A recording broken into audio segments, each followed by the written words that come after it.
जय गुरुदेव। आप सभी गुरु प्रेमी भाई बहनों को मेरा सादर जय गुरुदेव प्रणाम। आज मैं आप लोगों को सुनाने वाली हूँ गुरु महाराज के द्वारा लिखी हुई परमार्थी वचन संग्रह के कुछ अंश, जिसमें है साधक विघ्न निरूपण। आप इसमें सुनेंगे सत्संगी के कर्तव्य। हर सत्संगी को हिदायत है कि वह अपने सत्संगी भाइयों के साथ सच्चा और निस्वार्थ बर्ताव रखे और अपने आप को जांचता चले कि मेरे में कोई अवगुण तो प्रवेश नहीं हो रहे हैं। सच्चाई का साधक सच्चाई का रास्ता साधक के लिए सुलभ होगा। साधन के वक्त साधक को चिंता नहीं व्यापेगी। साधन करते वक्त साधक मन तरंग के साथ उड़ने लगता है और जहाँ भोगों की वासनाएं लगा रखी हैं वहाँ विचरता रहता है। साधन करते वक्त साधक यदि समय की खाना पूरी करेगा तो उसका साधन कभी नहीं बनेगा। गुरु साधन के साथी हैं, न कि वासना के। वासनाओं का गुबार साधक के अंतर में मौजूद रहता है। एक साधक जो कभी सिनेमा नहीं जाता है परंतु संगत में फंसकर सिनेमा देखने चला गया और असर यह हुआ कि साधक ने साधन करना छोड़ दिया और कुछ ही दिन बाद बर्बादी में फंसकर अपने आप का पतन कर दिया।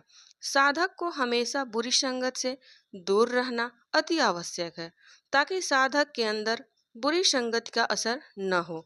देखने में आता है कि बुरी संगति का असर जल्द हो जाता है। इसका कारण यह है कि संसार के कर्म करने का मुहावरा पुराना पड़ा हुआ है और परमार्थ की बुनियाद मुद्दत से छूट चुकी है।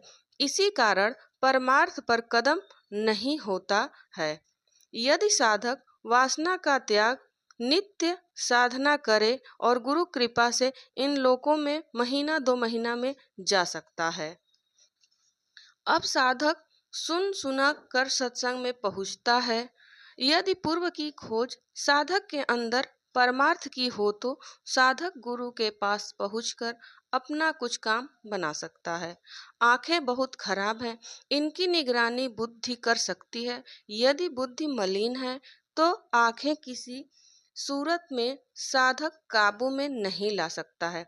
दुनिया के लोग आंखों से परेशान हैं। यही आंखें हैं कि लोग माता पिता बहन बहू का भेदभाव नहीं आने देती है। सर्व एक रस निगाह हो चुकी हैं। अब आत्मज्ञानियों की तरह लोग अभेद के कर्म करने लगे। समाज का स्तर इसी कारण गिर चुका है। जब साधक गुरु के पास पहुंचता है तो गुरु यह देखता है कि इसके स्वभाव कैसे हैं। गुरु साधक को पहचानता है कि कौन सी इंद्री इसकी ज्यादा चंचल है। गुरु उसी चंचलता को आदेश देते हैं। मन स्थिर हो और बाद में जब साधक साधन पर बैठे तो सूरत नीरत भी स्थिर होनी चाहिए, तब कहीं अंतर की आंखें खुलेंगी। अब साधक पर फिर जाओ अब साधन पर फिर जाओ। सूरत के ने अंदर में प्रकाश पा लिया और चरणों का साक्षात्कार हुआ। उस साधक के अंदर एक इस तरह की स्फूर्ति आती है और अपने आप को समझने लगता है कि मैं तन नहीं, मैं धन नहीं, बुद्धि नहीं और कोई सामान नहीं हूँ। मैं एक आत्मा हूँ। मेरा रूप सत चित स्वरूप है। मैं इसका दृष्टा यानी चलाने वाला हूँ। मैं अल्पित हूँ, मैं अजन्मा हूँ और मेरा रूप सब में समाया है, यानी मैं सब जगह हूँ। आत्मज्ञान इसी को कहते हैं। साधक को समझाया जाता है कि यह अंधी माया है। इसके साधक को सूरत के ऊपर पर्दा डाल रखा है। जब तक साधक में पूर्ण अंग लेकर विरह उत्पन्न नहीं होगा तब तक यह अंधी माया का आकाश नीला है जिसमें चरण खिले हैं, नहीं टूटेगा। साधक को तड़प के साथ रोना होगा। जब रोएगा नहीं तब तक वज्र फाटक यानी पर्दा नहीं टूटेगा। इसी को कबीर साहब ने कहा है कि बिन रोए नहीं पाइया साहब का दीदार। इसी का जिक्र गोस्वामी जी ने किया है कि जड़ चेतन की ग्रंथि जीव के साथ बंधी है। इसी के टूट जाने पर कहा गया है कि छोरत ग्रंथि सब जो कोई तब यह जीव कृतार्थ होई। साधक गुरु का पूरा बल और सहारा लेकर साधन करना शुरू कर दे और अपना इम्तिहान कराता चले। साधक का इम्तिहान गुरु ही लेंगे और किसी की हस्ती नहीं है जो साधक का इम्तिहान ले। गुरु हर प्रकार समर्थ है। जब साधक की दिव्य आँख खुल जाती है और चरणों का दर्शन होता है, तब साधक गुरु को याद करता है। उसी समय गुरु उन्हीं चरणों में होकर नजर आते हैं। तब साधक अपने को धन्य धन्य कहता है और कुछ कुछ गुरु की महिमा का आभास होना शुरू हो जाता है। गुरु चरणों में अपनी सूरत जोड़े रहना चाहिए। यह बट वृक्ष है जो सर्व वासना पूरी करता है। इसकी शीतल छाया में पहुंचकर सुख और अद्भुत आनंद प्राप्त होता है। यही चरण है जिसमें होकर हम अपना रूप देखते हैं। बाद में इन्हीं चरणों के आधार से ज्योति का दर्शन होता है। इन्हीं चरणों की मदद से हमारी सूरत सूर्यलोक, चंद्रलोक, बैकुंठ लोक, गंधर्व लोक, इंद्रपुरी, शक्ति लोक आदि सूक्ष्म देशों में जाती है।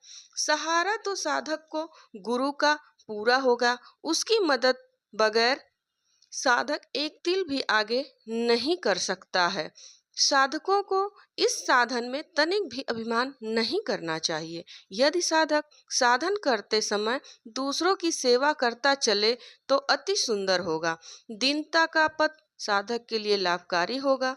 साधक भाव की दृढ़ता साधक में ज्यादा होनी जरूरी है। साधक सर्वदा गुरु का सहारा लेकर चले। साधक अपने श्वास को किसी अनित काम में खर्च न करे, क्योंकि कर्म का असर आ गया तो मन मैला और साधना में विघ्न होगा।